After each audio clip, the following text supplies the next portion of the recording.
Dear students, I am Dr. Hari CV, Assistant Professor, Department of Applied Electronics and Instrumentation Engineering, Rajagiri School of Engineering and Technology, Kochi.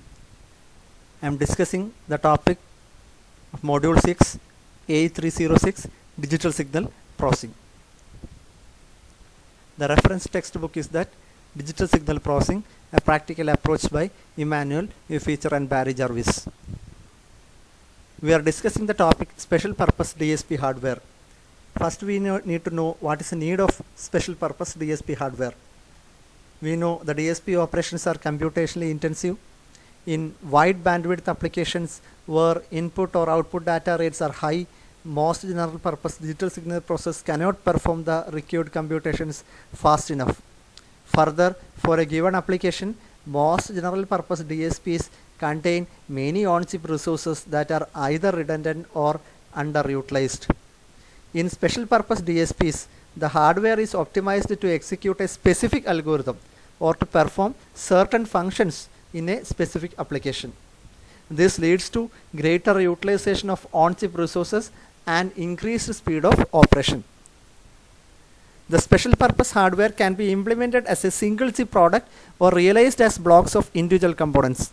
The building block approach using individual component is more flexible and leads to increased speed, but the hardware is difficult to develop and may be more expensive. Single chip DSPs, if they exist for the task, have lower chip counts, do not require knowledge of an obscure assembly language, and do not have problems of software debugging. The types are hardware digital filters, hardware FFT processors. These are some of the examples of special purpose DSP processors. Now, the basic requirements of special purpose DSPs: fast hardware multiplier accumulator unit, enough data memory, RAM and or ROM for storing data and variables, temporary register to store data and intermediate results. Extensive use is made of parallelism, multiplexing and pipelining to achieve the maximum speed. Now we can check an example of the hardware digital filters. We know the FIR digital filters. The y of n is equal to summation k from 1 to n minus 1 h of k x of n minus k.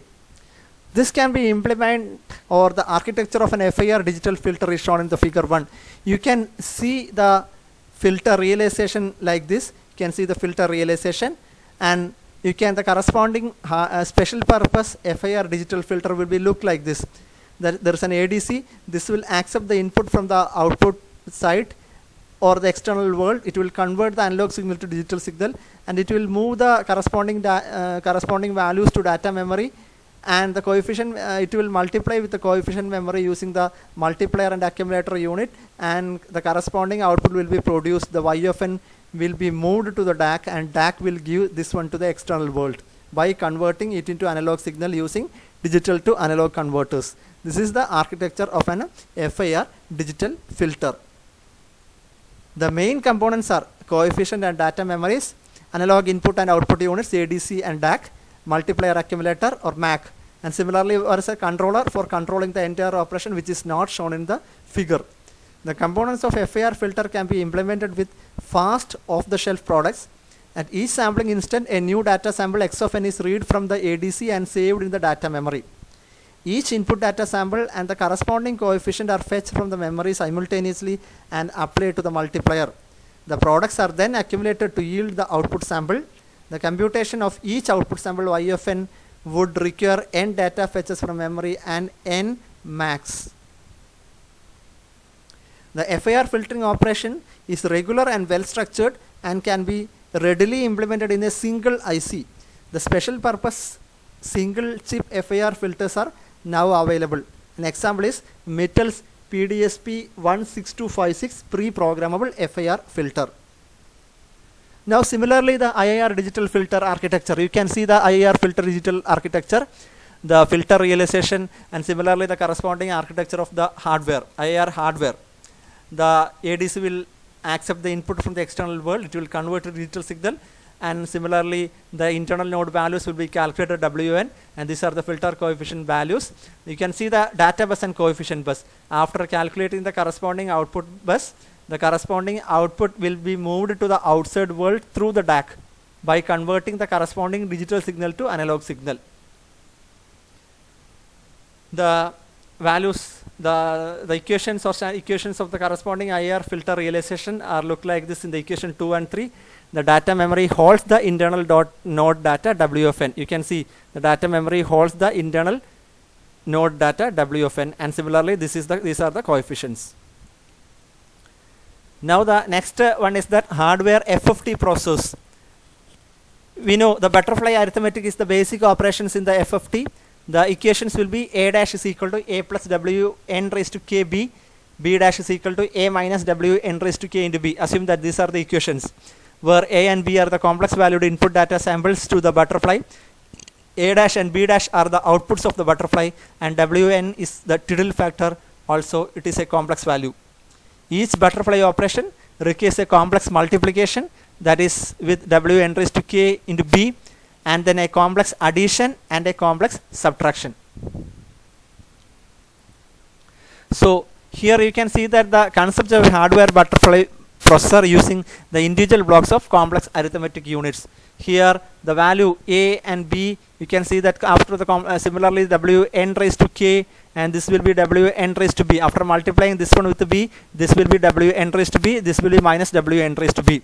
B, Wn raised to B are the inputs of the complex multiplier. The corresponding outputs are Wn raised to k into B, and similarly Wn raised to k into B, and where the negative value. The complex accumulator will do the next operation. It will calculate the A dash value. A dash is equal to A plus Wn raised to k into B, and B dash is equal to A minus Wn raised to k into B. You can see the value of A are the inputs of complex accumulator and of the two complex accumulators. The value of A are the inputs of the two complex accumulators. This is the concept of a hardware butterfly processor using individual blocks of complex arithmetic units. The figure 3 shows a direct hardware implementation of a butterfly processor using individual blocks of complex arithmetic units, a complex multiplier, and a pair of complex accumulators. The common multiplier calculates the common term Wn raised to k into B. The two complex accumulators calculate the two outputs of the butterfly, A dash and B dash.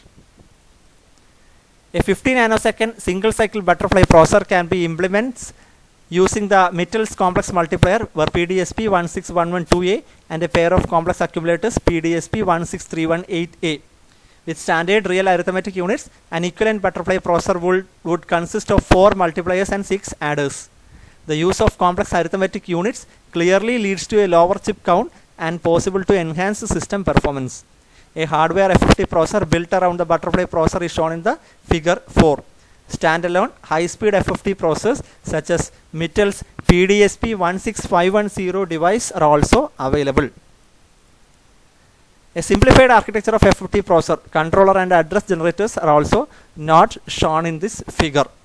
You can see that this is the butterfly processor. The coefficient memory will access the corresponding value of the twiddle factor, and similarly the data memory B bus and A bus will give the inputs A, B, and the coefficient memory will, or the C bus will take the value of Wn raised to k, where the twiddle factor value from the coefficient memory. The butterfly processor will calculate the values of A dash and B dash, and which will be moved to the A dash bus and B dash bus. This is only simplified. This is a simplified architecture of FFT processor. In this case, the controller and address generators are not shown. Now, the next one is that double buffering in real-time FFT. A memory, B memory, the FFT processor will calculate the corresponding values, and these are control and ADC. The ADC will take the values from the output side. In real time, a double buffered FFT configuration is shown in the figure 5. The endpoint FFT is performed alternately from each of the two buffers. FFT is performed on the endpoint data in buffer A, while B is being filled with the new data. The double buffering allows real-time continuous FFT without loss of data. Now the next topic is that evaluation boards for real-time DSP. Some examples. An example is TMS320C6748 DSP development kit, or LCDK. The LCDK is a scalable platform that breaks down development barriers for applications that require embedded analytics and real-time signal processing, including biometrics analysis, communications, and audio. The low-cost LCDK will also speed and ease your hardware development of real-time DSP applications. This new board reduces design work with the freely downloadable and duplicable board schematics and design files. A wide variety of standard interfaces for connectivity and storage enable you to easily bring audio, video and other signals onto the board. The LCDK does not have an onboard emulator. An external emulator from Texas Instruments or a third party will be required to start development. The TMDS LCDK 6748 replaces the TMDXL CDK 6748 with the same performance, price and features. It is available on a limited quantity basis as inventory ramps. The features are integrated floating or fixed point DSP up to 456 MHz performance, software, expansion headers, schematics and application demos. Similarly, SDKs, DSP or BIOS RTOS, drivers, stacks and protocol algorithm libraries, flash and boot utilities and starterware. These are some of the features of the LCDK. Thank you.